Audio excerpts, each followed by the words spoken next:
What's up, guys, and welcome back to the Figure Sport Podcast, episode 91.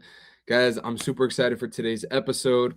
We're going to be talking about the NBA, the NFL. We're going to be recapping the divisional round weekend, update you guys on the latest news around the NBA, including the all-star starters, things like that, giving our thoughts there, and, just some overall updates in the NBA.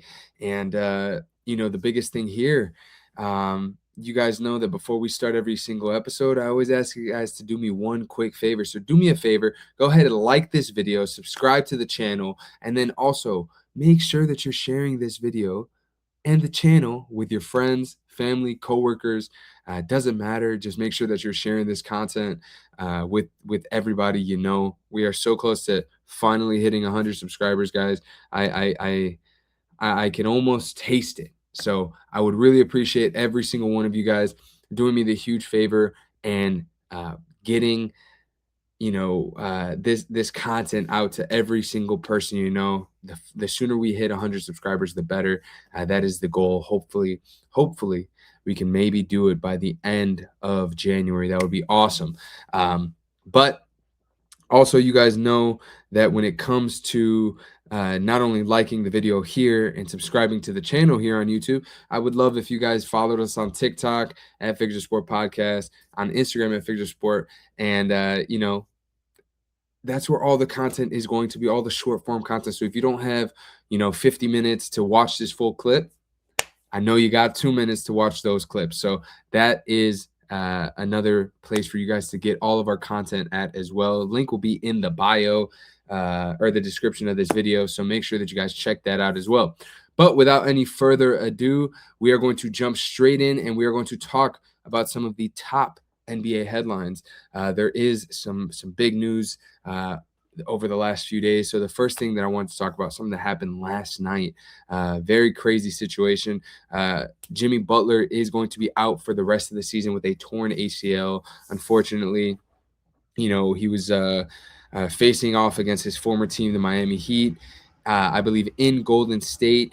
And, he unfortunately suffered a non-contact injury to, I believe, his right knee, tearing that ACL. So he's going to miss the remainder of the season, which is a brutal blow. Obviously, we know Jimmy. He's always been someone that's kind of missed time with maybe some smaller nagging injuries, but he's never really had a major injury like this that's going to keep him out for such an extended period of time. So it's going to be interesting to see what the Warriors try to do from here. Obviously they want to continue to try to maximize their championship window with Steph Curry.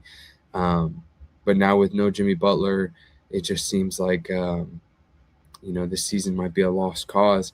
And there are some reports that I saw earlier today as well that they could potentially trade Jimmy Butler in order to receive some type of return to where they can at least push for a championship this season. I'm not too sure what they might get back, if it's really going to be anything that can help them in a deep playoff run. But we'll keep an eye on that and just see what unfolds in Golden State. Obviously, they have the whole Kuminga situation as well, so it'll be interesting to see kind of what happens going forward. But I think last week we talked a little bit about the Oklahoma City Thunder, so we're going to talk about them again. Again, we want to highlight the fact that they started the season out on a historic 24-1, jump, and the last few weeks they've definitely shown some vulnerabilities. They've gone 12-7 over their last 19 games, which includes a loss to the Miami Heat. But they have kind of been hit with the injury bug a little bit. They're currently, which it definitely doesn't help them, but they're ranking near the bottom of the league in 3-point percentage as of late. And, the team is also kind of dealing with an injured Jalen Williams, and Isaiah Hartenstein has been out a little bit. So a little bit of some struggles for the Oklahoma City Thunder, but hopefully when those two guys can return, they can kind of find their groove once again. But, despite all that, they're still number one in the West at 36-8. They are still hands down probably the best team in the NBA. So, I mean, struggles or not, they're gonna be a tough opponent day in and day out. So, just had to highlight that. But real quick, to always talk about this whenever we talk about the NBA, but quick standings update. Nothing really has changed too much there. Like I said, the Thunder still sit atop the Western Conference. The Detroit Pistons still sit atop the Eastern Conference, 31-10. They have a 5.5 game lead over the Celtics and the Knicks.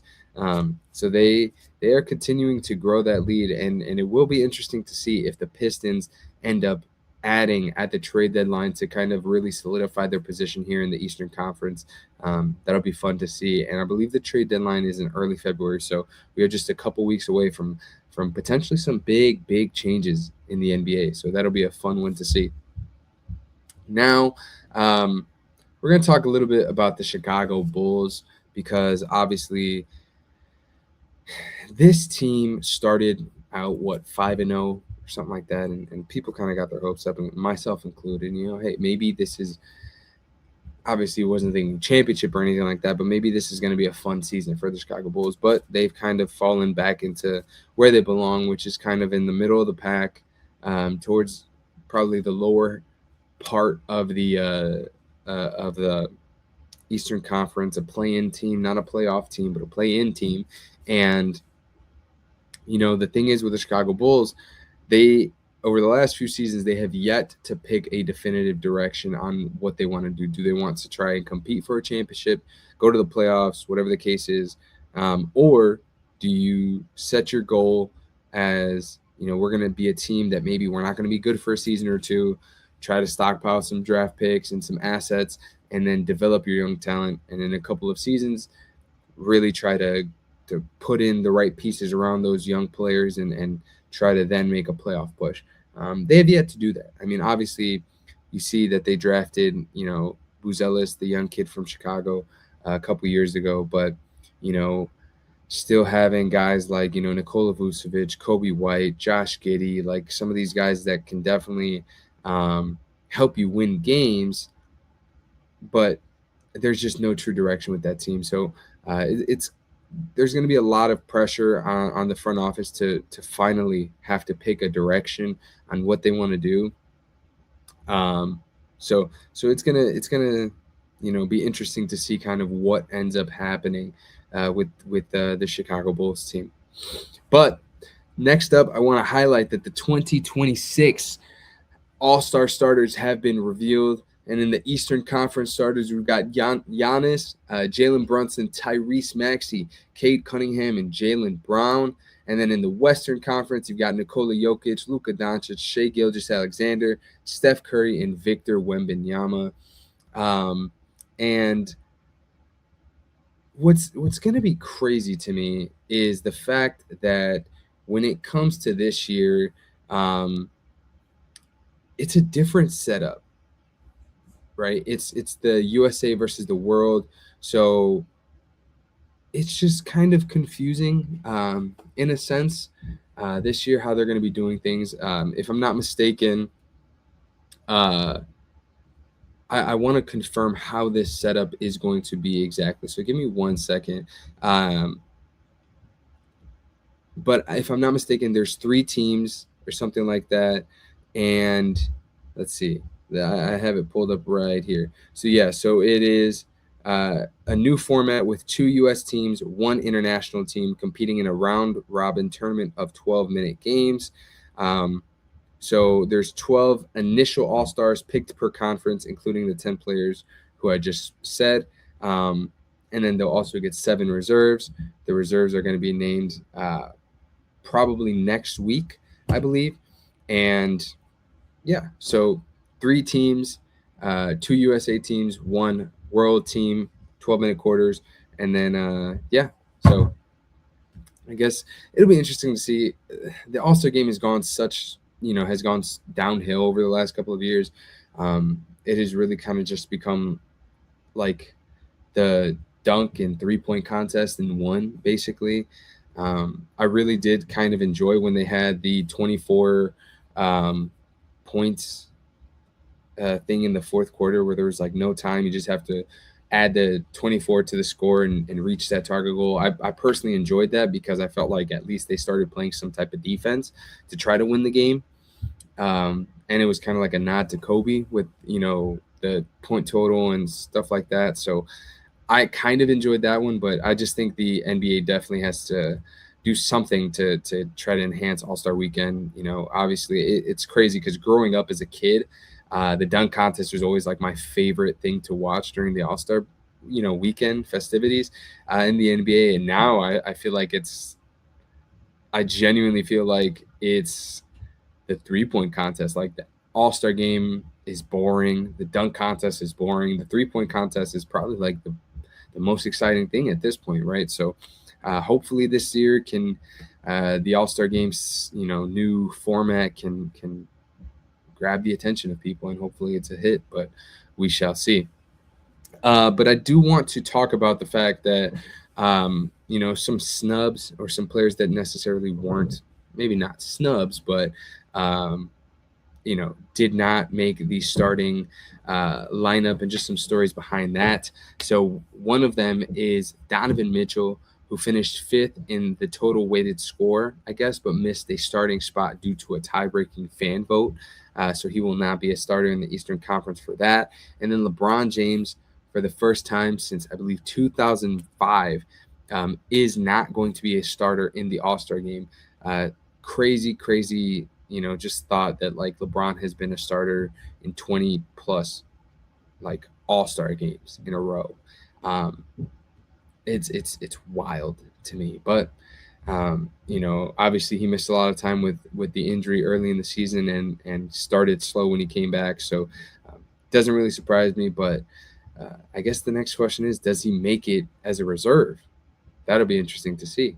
Um, if not, maybe who knows? The NBA probably slides him in somewhere, right? So we shall see what what happens there. So that'll be a fun one to keep an eye out on. And I actually have a question for you guys. So you guys know how I have brought in the let's hear your thoughts part, right?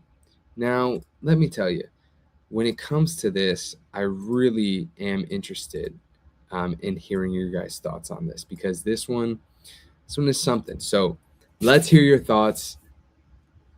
Rich Paul, LeBron James's agent, um, has kind of caused some controversy online because of the fact that he has a podcast, which is a little bit unusual for player agents to have.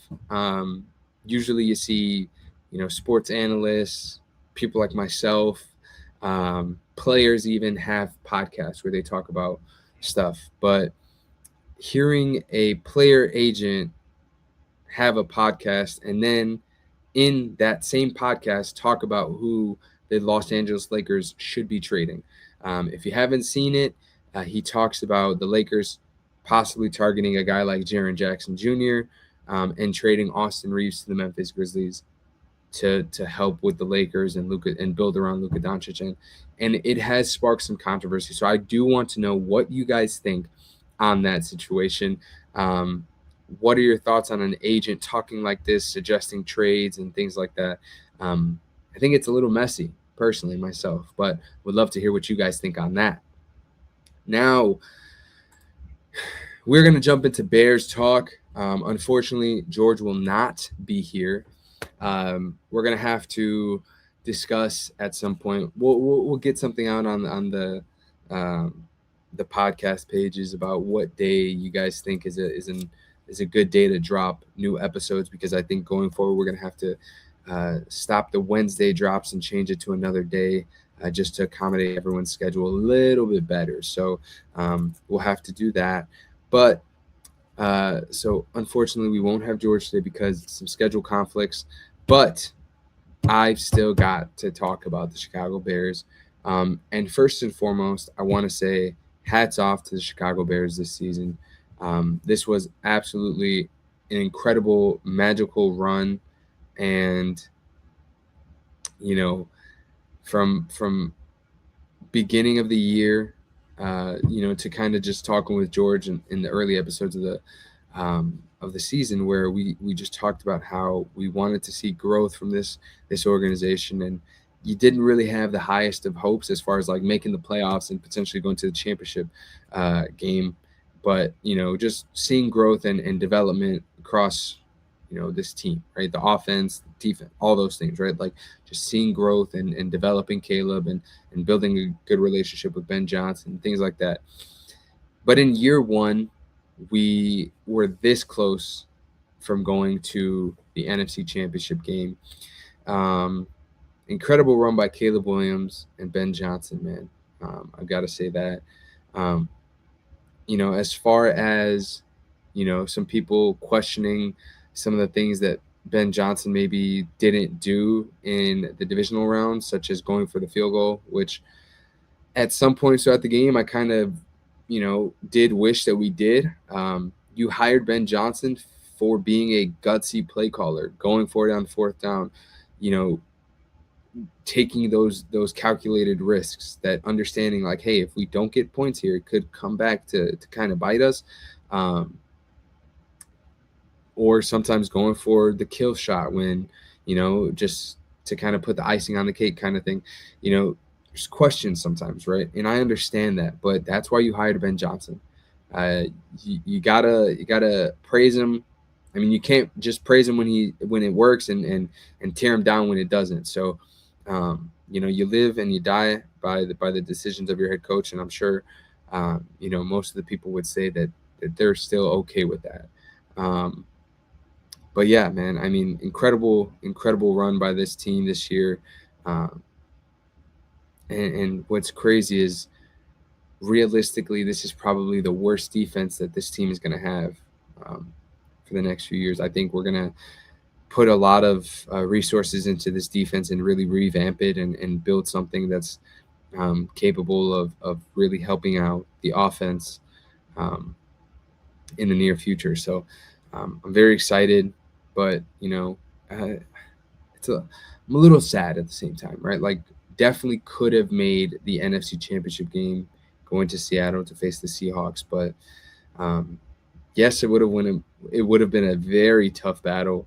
But in year one, it would have just been an incredible opportunity to kind of just be able to watch this Bears team um, in that championship game. But I will say, this has been, in the last 10 years, and probably longer, this has been the most exciting season I've ever been a part of as a Chicago Bears fan.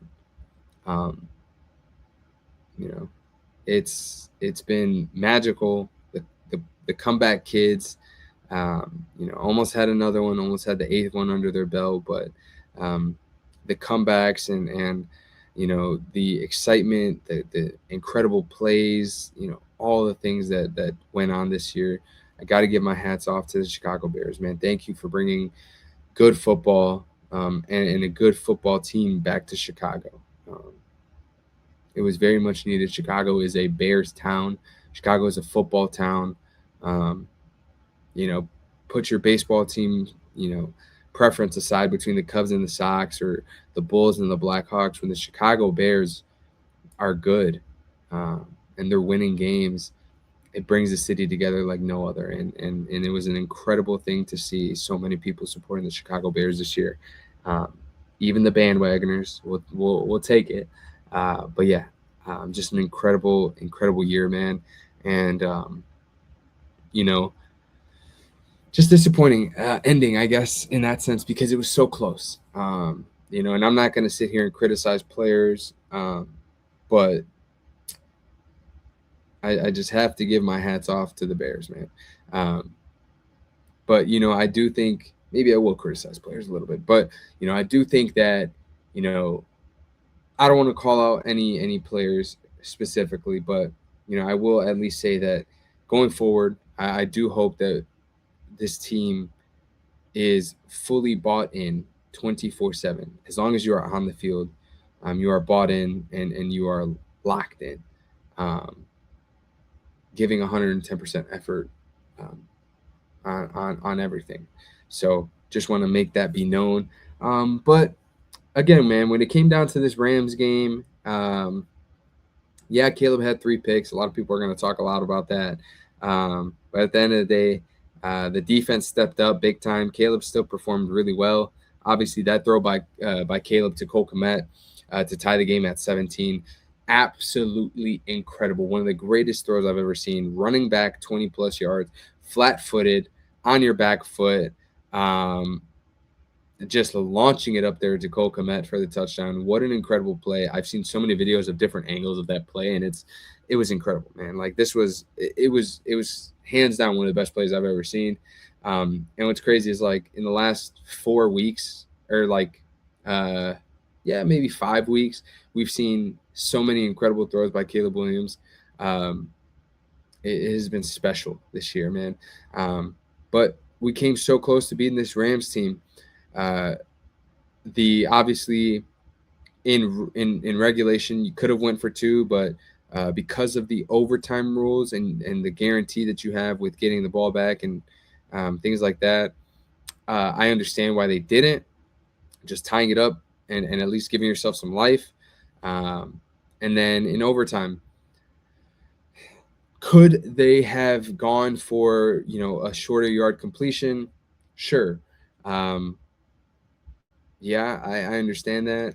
Um, but if maybe the ball is thrown differently or the route is ran differently, or Cam Curl doesn't make one of the like most incredible plays, we're talking about the Bears in a whole different light, and they're going to the NFC Championship game, right? So, um, it's a give and a take, but so very close. One thing I do want to say is I did see that I forgot what local newspaper here in Chicago um, said it, but if I'm not mistaken, their headline was "Good, Better, Bust." Um, that is such a great way to kind of highlight, um, this uh, this young team under year 1 of Ben Johnson. Um, So very disappointed in Chicago media for kind of doing that, because that is absolutely just kind of disrespectful. I want to make sure that uh, I know which organization said that, um, but I'm pretty sure it was I think it was the Chicago Tribune. Um, let's see. Yeah, I think it was the Chicago Tribune. Um, pretty upsetting there. Um, but yeah, man. When it comes to the divisional game, though, real quick before we kind of move off of it, last thing I got to say is, the defense finally played an incredible game. They stopped the Rams in a lot of good situations, um, held up when they needed to. Dennis Allen drew up some really good schemes. And, I'm excited because going forward, like I said before, this is going to be the worst defense that this team has. I think, having another offseason to really bring in guys and get guys that are going to do exactly what you need to really be a good fit in this scheme that Dennis Allen has. I'm excited, man. The future is bright for the Chicago Bears. The future is bright for us fans. I'm excited for what the future holds, and you know, Chicago, and it's always bear down, baby. So, shout out to the Bears. Shout out to Ben Johnson. Shout out to Caleb Williams. Shout out to all them boys who played their hearts out for the city this year. A lot of love and a lot of respect to you guys for bringing Chicago Bears football right back here. So yeah, bear down always, baby. Now, next thing we're going to move into are the top storylines going into the championship round weekend. So I just want to, obviously, we just talked about the Bears, so we'll highlight the 3 other games that went on this past weekend. The Seahawks defense forces 3 turnovers. Kenneth Walker tied a franchise record with 3 rushing touchdowns, and put BTA to the San Francisco 49ers, 41-6. My goodness, that was a bad blowout. Embarrassing loss. Man, damn, that's it. It's crazy. Kind of just seeing that loss. Also, the Seahawks lose Zach Charbonnet, to a season-ending ACL tear. Really kind of sucks. Obviously, him and Kenneth Walker were their two-headed monster kind of situation going on over there in Seattle. Now it's going to be just the Kenneth Walker show going forward. So, I do hope that with him splitting carries with Zach Charbonnet for a majority of the season, I do hope that that's kind of kept him healthy, fresh, and ready to go for the next few weeks. So that'll be something to keep an eye on. But the next game I want to talk about is the fact that the Denver Broncos Buffalo Bills game. This is a game that we'll talk about in a second as well when we switch to the next portion of these headlines. But Bo Nix earns his first playoff win. Will Lutz nailed a 23-yard field goal in overtime to sink the Bills. And obviously there was the controversial catch, interception, whatever you want to call it, situation over there in Denver. But ultimately, the Bills lost this game. And, the Broncos, while they did win this game, they did lose Bo Nix for the rest of the playoffs. Suffered a fractured ankle very late in that last drive. I think they said the second to last play or third to last play, something like that, where he fractured his ankle, and he will not be playing in the AFC Championship game or the Super Bowl if they are to make it that far. So tough situation for Denver, man. Having to going up against a team like the New England Patriots with your backup quarterback. It's going to be a tough situation. They do have home field advantage, but still not having your starter just does suck. That is going to be something for sure that could potentially cost the Denver Broncos out of a potential championship this year. And then lastly, got to highlight this one. The New England Patriots defeat the Houston Texans 28-16. And this was a game where it was probably realistically one of the sloppiest games I have ever seen. This was really, really ugly.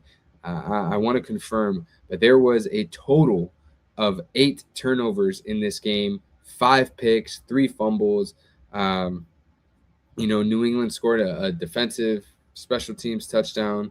It was just not a good game by C.J. Stroud, man. I don't really know what's happened to the guy. He threw the ball 47 times, completed 20 passes for 212 yards. Again, 1 touchdown, 4 picks. Not a good showing for him, but on the other side of things, Drake May didn't really have to throw the ball anywhere near that many times because of the fact that it was always short field, and everything was short yardage. So he got 3 touchdowns through the air.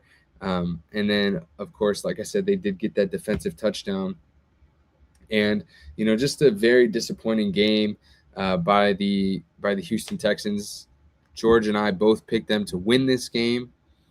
And, C.J. Stroud just did not perform well. The Texans, we said from the beginning of the year that one of their biggest weaknesses was definitely their offensive line.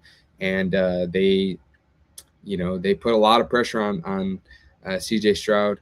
The Patriots did defensively, generating pressure at the line, and unfortunately, C.J. Stroud couldn't really handle the heat. So it also doesn't help that Dalton Schultz was ruled out at some point through the game, and then they went into that game without having Nico Collins. So obviously, we know that that's something that is going to obviously hurt your offensive production as well. So it's going to be interesting to see kind of what changes are made in Houston. This defense was, like I said, we probably thought it was the best defense in the NFL.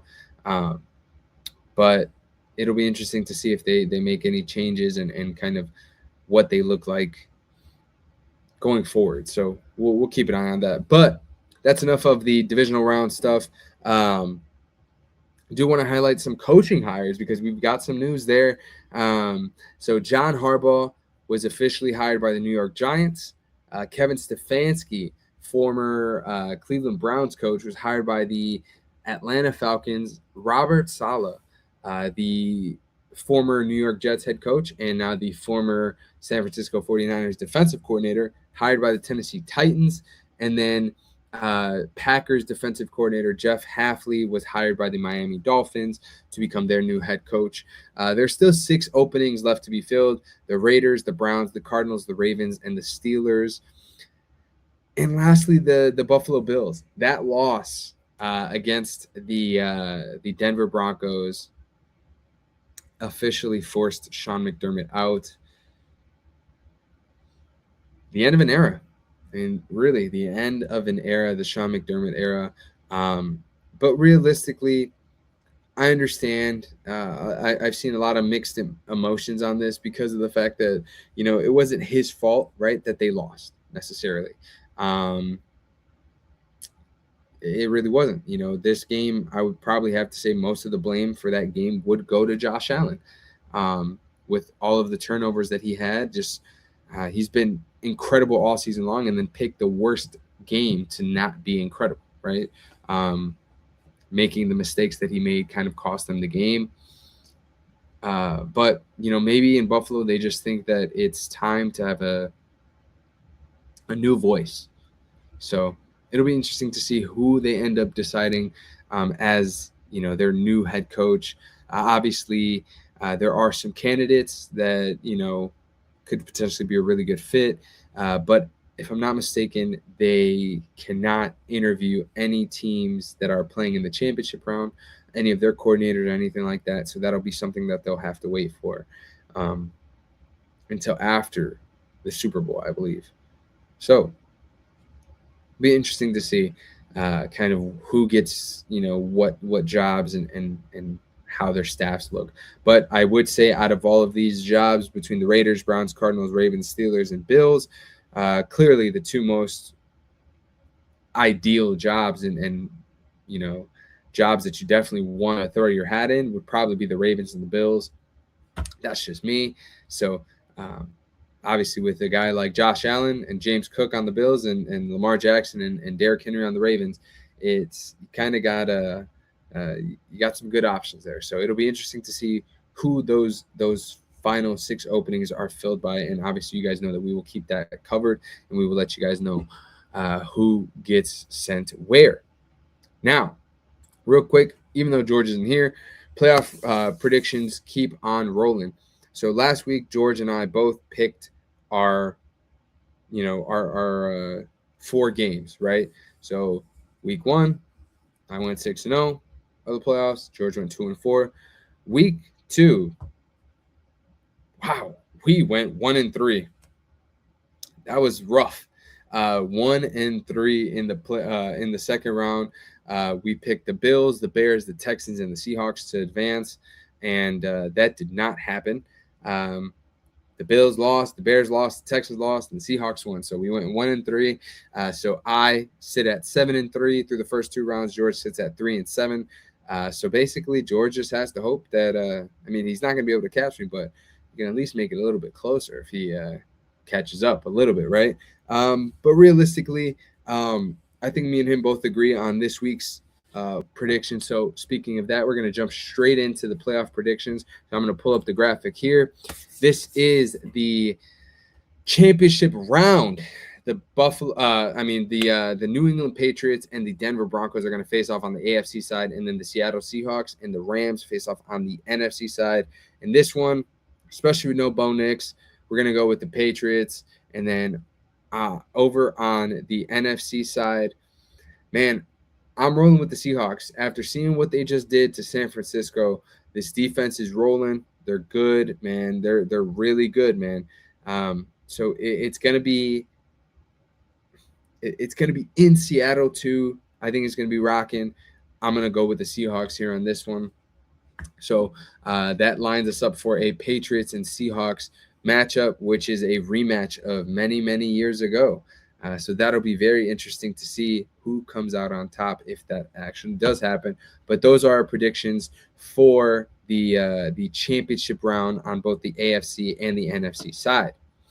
Now, next thing I want to talk about is the Final Four. So thinking, what's the Final Four? Power 5, Final Four. There's not 5 teams no more to talk about, right? So here goes the final 4. So right here, just want to give you guys my thoughts on where I would rank these 4 teams that are left in the playoffs. So number 1, I got the Seahawks, right? I think the Seahawks, after what they did, absolutely deserve to be at the number 1 spot. Number 2, I've got the Patriots because their defense looked really solid. Drake May continues to roll, and they deserve to be at number 2. Number 3, I've got the Rams because of the fact that the Rams now, obviously, game 1 against the Panthers didn't look great. Game 2 against the Bears, they looked beatable. The Seahawks don't necessarily have that look right now after what they just did to San Francisco. So I know it's going to be a very different game, being that this is now the 3rd matchup between these teams this season. It's going to be very interesting, but I just think that when, you look at these teams, you got to put Seattle above them, and I just don't think that they looked as dominant as the Patriots did, through the first couple of weeks in the playoffs. So gonna put the Rams at 3, and then the Broncos unfortunately are at 4 because of the fact that they now are without Bo Nix. Do I think that they can win this game against the Patriots? I think it's doable. Yeah, that defense is still elite. Do I think it's going to happen? No, but I do think it is possible. So it is going to be interesting to see. But this is how I would rank those final 4 teams here. And those are just my thoughts there. But if you guys think something different, let me know. I would love to hear you guys' thoughts on why you think maybe you think the Rams should be the number 2 team or the number 1 team. If you guys got thoughts like that, please let me know in the comments below. I'd love to hear your thoughts there. And now, lastly, guys, we usually do the 2-minute warning. But I want to keep it pretty simple because there's no George, there's no real debates to kind of be had right now. But I do want to ask you guys here. So we'll do a quick 2-minute warning, just questions for you, the audience right here. First question I got for you guys. Do you think that, because I saw this on I believe it was ESPN, that the Texans would have beat the Patriots with 31 other quarterbacks. So I'm going to ask you guys, do you guys think that the Texans with any other quarterback in the NFL could have beaten the New England Patriots this past weekend? Let me know what you guys think there. The next question I got for you guys, what were your thoughts on that Bears-Rams game? And what do you think should have been done to maybe flip the outcome? Like I said, as a Bears fan, you kind of learn to live and die with the decision of your head coach. That's why you went out and got him. But I want to know what you guys think here. What do you think were some of the mistakes that were made by the Chicago Bears, if you think they made any, or if you think it was a great game and just kind of enjoyed it and didn't really care who won? Let me know that too. I would love to hear your guys' thoughts there. Next question for you guys. This Seattle defense looked so dominant last week. I've heard rumblings that they are reminiscent of the Legion of Boom Seahawks teams from the early 2010s. Now, I want to ask you guys, do you truly believe that this Seahawks team right now, reminds you of that Legion of Boom defensive focused team, or no? Let me know what you guys think there. And last question I've got for you guys, or maybe second to last, do you think that this Rams-Seahawks matchup, or who do you have winning this Rams-Seahawks matchup? I really want to know. It's a very straightforward answer, but I'm just very intrigued to know because, if you look at the 2 teams over the last, week, you get one super dominant blowout win, and then you get a nail biter that has to go to overtime in a game where, it was definitely they looked very, very human-like compared to the other team that looked superhuman. So let me know what you guys think there. And lastly, I guess this will be the last question for you guys before we sign off and do the outro and all that good stuff. But Do you believe that now, um, with the schedule, I just have to ask this, with what the New England Patriots have had to face all year, and I know this is gonna stir up some drama in those comments, that's for sure. But with what the New England Patriots have had to face all year, going into the playoffs with the lowest winning percent, having a strength of schedule that had the lowest winning percentage across the entire NFL, I believe it was 380 or something along those lines, and then facing off against Justin Herbert and the Chargers with zero O line, and then now facing off against a CJ Stroud, and then now eventually going up against a Bo Nix-less Denver Broncos. I hate to say it, but do you think that this was a cakewalk of a run to the Super Bowl for the New England Patriots? And I'm not here trying to start no drama, but I just got to ask you guys because, I mean, realistically, it's a pretty easy schedule if you ask me, a pretty easy path to the Super Bowl. So just got to know what you guys think there. Not trying to start no beef with Pats fans, but I just got to ask, guys. So that is the final question for the 2-minute warning I got for you guys. Now, lastly, ladies and gentlemen, you guys know I gotta once again ask you to do me a huge favor. Go ahead and like this video. If you like the content, like the video. If you don't like the content, still like the video. Subscribe to the channel, all that good stuff. Share with your friends, family, coworkers, because again, that means the world to me. Goal is to try to hit 100 subscribers by the end of January. That would be awesome if you guys could help us out with that. Would mean so much to me. But again, guys, thank you so much for tuning into episode 91 of the Figures of Sport podcast. Guys, like I said, shorter episode, but wanted to make sure that you guys still got content for the week, because we are going to deliver content to you guys no matter what. No George, no problem. We're still going to figure that out, though. So be on the lookout as well for stuff, whether it's on my Instagram page or the podcast page, reaching out to try to see what other days besides Wednesdays that you guys would like to get drops on for podcast episodes. So be on the lookout for that. And once again, thank you guys for tuning into episode 91 of the Figures of Sport podcast. Like the video, subscribe to the channel, follow us on Instagram, TikTok, all that good stuff. And we'll catch you on the next one. Peace.